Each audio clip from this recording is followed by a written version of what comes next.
Bonjour et bienvenue à l'espace pitch des startups de l'EPLJ. Est-ce que vous pouvez vous présenter votre nom, votre fonction et le nom de la société et votre domaine d'activité? Alors bonjour, je m'appelle Malik Difalin. J'ai fondé la société MD Test SARL qui réalise des instruments simples et intuitifs qui permettent de mesurer les chocs lorsqu'une montre tombe sur du bois dur ou lorsqu'une montre va être frappée. Et quel est le type de technologie que vous utilisez pour pouvoir mener à bien ce genre de test? Alors c'est des capteurs de force, des systèmes d'acquisition de fréquences. Et ensuite, notre force est d'avoir simplifié cette mesure pour qu'un utilisateur puisse facilement recueillir le signal et analyser les résultats. Et quelles sont généralement les principales observations qui résultent de ces tests? Alors, c'est des casses et ça peut être aussi une indication pour le dimensionnement mécanique des composants. Ça donne un feedback au constructeur sur les résultats d'un test pour lui permettre de redimensionner ses pivots, redimensionner des composants pour qu'ils résistent après au choc. Et concrètement, physiquement, ça ressemble à quoi? C'est un mouton pendule qui vient frapper la montre. Et qui simule un certain nombre de G. C'est à peu près 3100 G. D'accord. Et ça s'adresse à, j'imagine, tout acteur enfin toutes les marques. Ça s'adresse à toutes les marques qui souhaitent tester au choc selon la norme NIHS 9110. Très bien. Et ici, dans le cadre de l'EPLJ, vous avez rencontré des gens intéressants?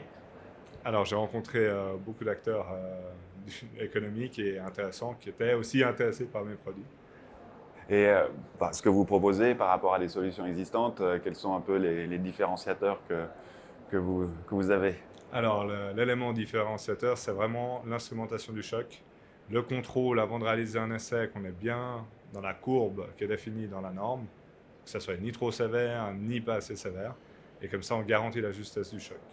Et qu'est-ce qui vous a amené à développer ça, justement? Expliquez-nous un peu peut-être votre parcours.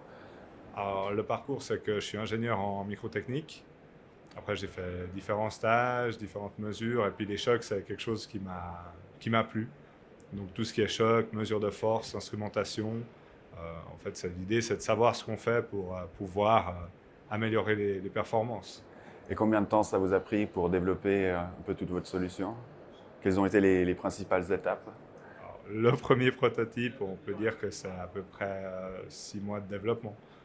Et ensuite, après, il y a eu beaucoup d'améliorations, les retours des clients sur l'ergonomie, les facilités d'utilisation, les améliorations.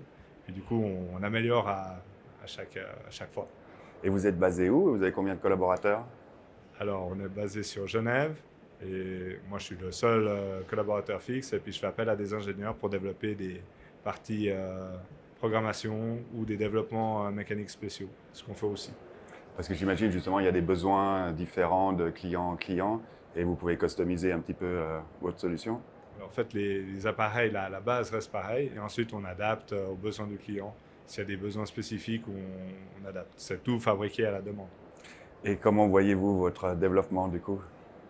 Alors, moi, c'est une activité à taux partiel et du coup, c'est un plaisir de développer les équipements et on rajoute à chaque fois des équipements.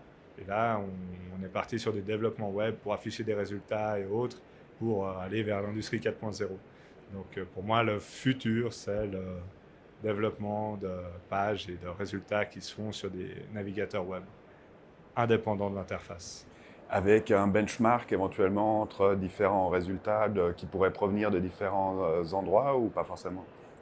Alors, ça resterait plutôt local pour le moment. C'est vraiment comparer, afficher les résultats et autres, mais vraiment sur du local.